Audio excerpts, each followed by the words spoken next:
հենց ինքը Էդգար Ղազարյանը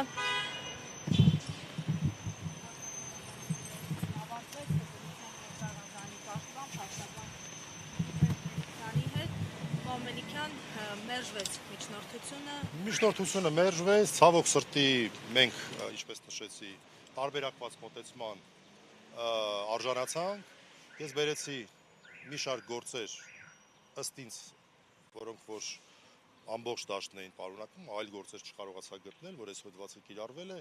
էլ դատախազի նկատմամբ, էլ դատավորի նկատմամբ, էլ նույնիսկ հարկադիր կատարողի նկատմամբ բոլորը տուժող են եղել։ Թե ինչի Էդգար Ղազարյանի վերաբերյալ գործով տուժողներ ներգրաված չեն, թե ինչի մենք զրկվեցինք օրինակ տուժողի հետ հաշտվելու օրենսդրական հնարավորությունից,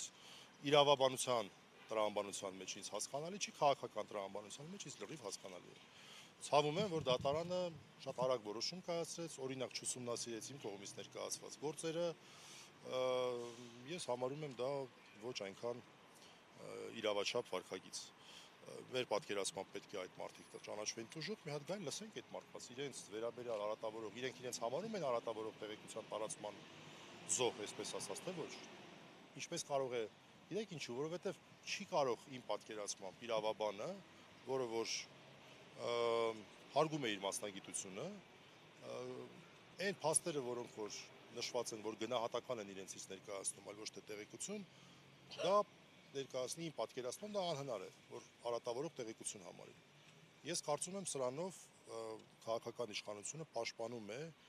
Սահմանադրական դատարանի դատավորներին, որովհետև նրանք կարևոր գործառույթ ունեն կատարելու,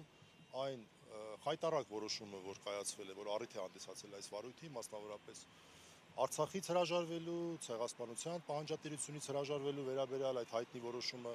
դա դեռ վերջը չէ, նրանք մեկ այլ որոշման կայացման խնդիր ունեն կապված Ադրբեջանի հետ ենթադրյալ հնարավոր այսպես կոչված խաղաղության իրականում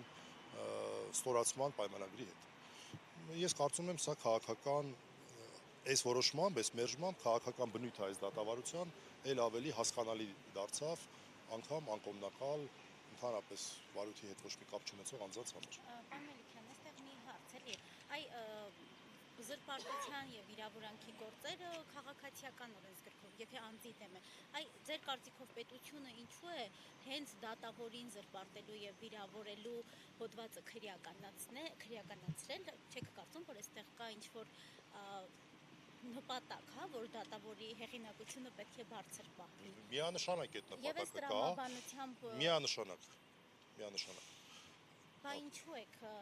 այս դեպքում ասում, որ քաղաքական է հետապնդումը, երբ որ դատավորի նկատմամբ է խոսքը, այսինքն այս սահմանը ո՞րն է, դատավորի նկատմամբ ինչ կարող է։ Շնորհակալություն։ Մի վայր մի հատ ուղղում, իմ մեղադրանքը, չէ՞ ձեզ ասեմ, զրպարտության եւ վիրավորանքի մաս չկա այստեղ գրած։ Մենակ այդ արատավորող տեղեկություն։ Ես ու Արաքսը իրար հասկացանք, որտեղ զրպարտություն հասկացությունը ներառում է արատավորող տեղեկություն։ Ես կարծում եմ հարցի կոնտեքստը այդ է, հարցի կոնտեքստն այն է, որ նախկինում այն ինչ որ հիմա արատավորող տեղեկություն տերմինն է կիրառված, նախկինում դրա անունը ընդհանրապես դրված էր որպես զրպարտություն, այստեղ տերմինաբանական հարց է, մենք կարող ենք իրավաբանների համար հասկանալի լինելու համար օգտագործենք զրպարտություն տերմինը այստեղ։ Մենք երբևէ չենք վիճարկել այս հոդվածի իրավաչափությունը, այսինքն դատավորների առանձնացնել եւ նրանց ինքնուրույն պաշտպանության այսպես տակ վերցնել։ Դա մենք չենք վիճարկել, ավելին, ինչպես ես դատարանում նշեցի, նույնիսկ կա դատավճիռ օրինական ուժի մեջ մտած կոնկրետ դատավորի նկատմամբ այս հոդվածի կիրառման։ Խնդիրը այն չի, որ այդ հոդվածի առկայությունը սխալ է, շատ էլ ճիշտ է։ Ուղղակի տարօրինակ զուգադիպությամբ այդքան նիկոլական քարոզչությունը այդքան դատավորների նկատմամբ հարձակում գործեց, ոչ մի անգամ այս հոդվածը չկիրառվեց, ոչ Հրայր Թովմասյանի նկատմամբ կիրառվեց, ոչ ընդհանուր իրավասության բազմաթիվ դատավորների նկատմամբ կիրառվեց, որոնց օրինակ նախագահ Ռոբերտ Քոչարյանին ազատ արձակող դատավորների նկատմամբ մի քանի դատավորների այնպիսի թշնամանք էր տարածվում, որ ոչ միայն այս հոդվածը, այլ չգիտեմ, գուցե նաև բազմաթիվ այլ հոդվածներ պետք է կիրառվեն, երբեք քրեական վարույթ չնախաձեռնվեց։ Խնդիրը այստեղ այն է, որ Էդգար Ղազարյանի ասած մտքերը, մենք սա է մեր դիրքորոշումը, մենք հաջորդ դատական նիստին մեր բացման խոսքում կասենք, ուղղակի տեղեկություններ չեն, դրանք գնահատականներ են այս հոդվածի տակ որևէ կերպ տեղավորվել չեն կարող։ Եվ մենք հասկանում ենք, թե ինչու օրինակ Սահմանադրական դատարանի դատավորները օրենքով սահմանված ժամկետում չեն դիմել քաղաքացիական դատարան, քաղաքացիական դատավարության կարգով, օրինակ վիրավորանքի կամ զրպարտության համար, տվյալ դեպքում զրպարտության համար Էդգար Ղազարյանից որոշակի պահանջներ ներկայացնելու համար ժամկետները անցել են։ Չեն դիմել մարդիկ։ Այսքանը։ Եթե կարելի է մի հարցել, դուք կարծում եք իսկապես համանդական դատարանի աշխատակազմի ղեկավարն է, որ այս գործը թեև փաստաթղթերում այդպես է, չէ, ինքն է ներկայացրել, իրականում ինքն է հենց իր Այստեղ եկեք նախաձեռնության սենց սահուն ձևով դատավորները քողարկված ձևով կապ ունեն այս ամենը։ մենք